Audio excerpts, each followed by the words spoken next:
कथा आती है श्री धन्ना जी की, भगवान के परम भक्त श्री धन्ना।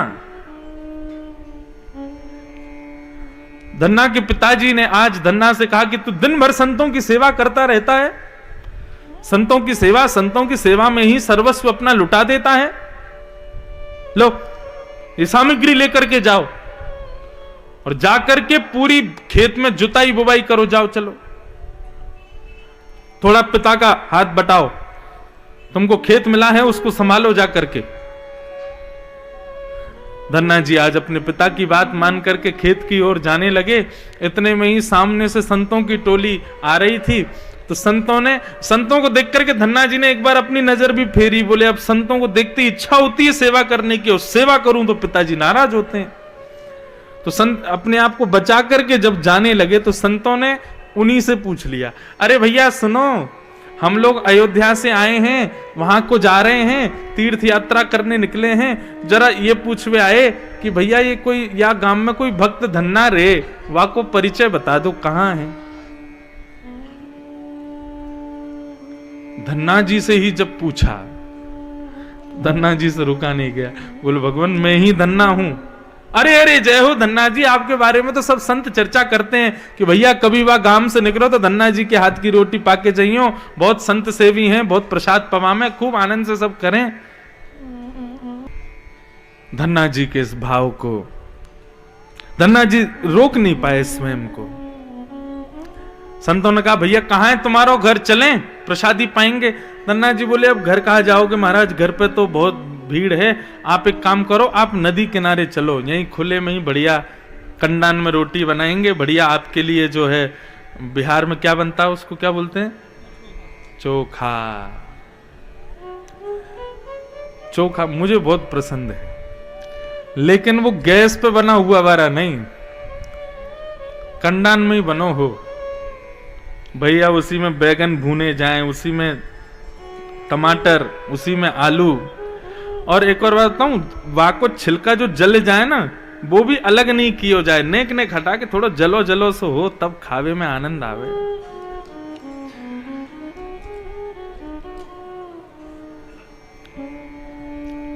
इंद्रिय निग्रह करो, कथा में बैठे हो भाई, जीभ में पानी नहीं आना चाहिए किसी की।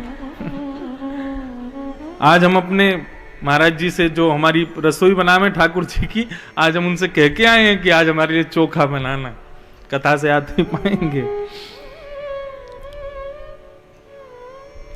धन्ना जी बोले यहीं चलो नदी किनारे, प्रेम से पवाऊंगा आपको।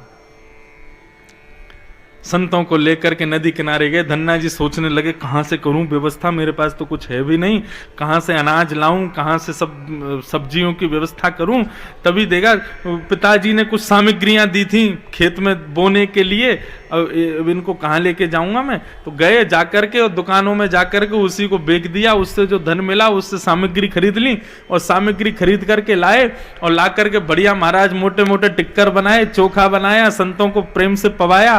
संतों ने बढ़िया नदी में स्नान किया, प्रेम से प्रसाद पाया, और सब लोग धन्ना जी को खूब खूब भूरी भूरी आशीर्वाद दे करके और वहां से प्रस्थान कर गए।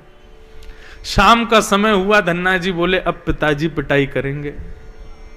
पिताजी ने जिस कारण से भेजा हमने कुछ भी नहीं किया, लेकिन धन्ना जी की भावना ऐसी कि जब संत चले गए तो संत जहां जहां बैठे थे, जहां जहां विचरण किए थे, उनकी चरण रज, उनके बैठने पर जहां आसन लगा था उसकी रज, सब रजों को इकट्ठा कर करके एक पात्र में भर लिया, और गए जाकर के अपने खेत में जाके संतों की चरण रज और आसन की रज को ही बिखेर दिया, और बोले नाथ लाज बचाइयो मेरी, और प्रणाम करके वापस आकर के चुपचाप सो गए।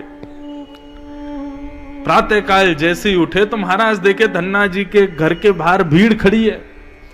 धन्ना जी नीचे आए, बोले पिताजी कहा भयो, इतने सारे लोग कैसे आ गए। बोले बेटा, नेत्र सजल हो गए धन्ना जी के पिताजी। बोले तेने कहा चमत्कार कियो। बोले कहा कियो।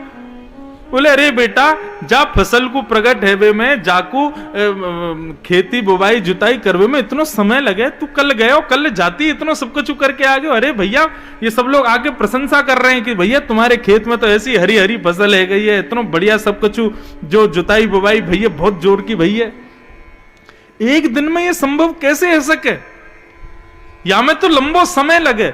ऋतु परिवर्तन होवे तब जाकर के खेत में फसल प्रकट होवे, तेरे एक ही बार में वहां पहुंचवे से कैसे है गए हो?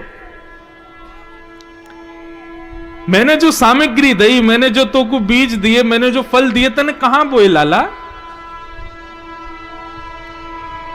धन्ना जी के नेत्र सजल हो गए और अपने पिताजी के आगे हाथ जोड़ते हुए बोले, पिताजी आपने जितनी सामग्री दी थी, जितने बीज दिए, जितने फल दिए, मैंने वास्तव में पृथ्वी में नहीं बोए थे, मैंने तो संतों के मुख में दे दिए थे, संतों के मुख में प्रदान किए थे।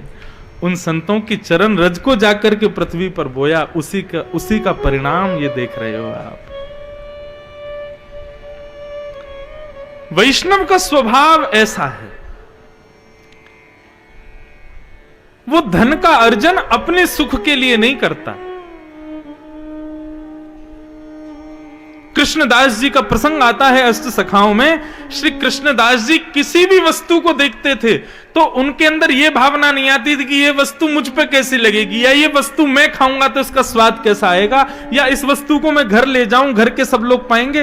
वो किसी भी श्रेष्ठ वस्तु को देखते थे, कृष्णदास जी के मन में आता, ये मेरे नाथ को कैसी लगेगी, ये मेरे नाथ को कैसी शोभा प्रदान करेगी, ये मेरे ठाकुर जी के भाव में कैसी आएगी। कल हमारे बाबू बाबा एक प्रसंग सुना रहे, जब यहां से जा रहे बोले कि मामा जी को एक स्वभाव हो। मैंने कि कहा बाबा? बोले कि जो व्यक्ति जिन जिन वस्तुओं को फेंक देते थे कि ये किसी काम की नहीं है, ये वस्त्र बेकार हो गया, या ये वस्तु अब ठीक नहीं है, मामा जी उसको उठा करके पोंछ पांछ के साफ सुथरी अपने संग ले आते और ला करके बढ़िया उसको व्यवस्थित करवा करके ठाकुर जी के उत्सव में कहीं ना कहीं उसको स्थान दे देते थे। ये वैष्णवों का लक्षण है। कृष्णदास जी का ऐसा स्वभाव था, वो किसी भी वस्तु को देखते थे तो विचार करते थे ये मेरे नाथ को समर्पित होनी चाहिए। खूब लंबा प्रसंग है, उसमें ज्यादा नहीं जाएंगे, हम अपने स्मरण भक्ति में चलें।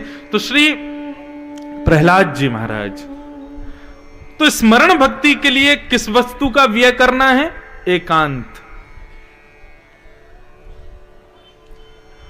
और स्मरण भक्ति के लिए माहौल भक्ति में होगा तो स्मरण भक्ति हो ही जाएगी। विपरीत परिस्थिति में जाकर के प्रयास करो तब स्मरण भक्ति सुदृढ़ होगी। श्री प्रहलाद जी महाराज भगवत कृपा से, ठाकुर जी की कथा की कृपा से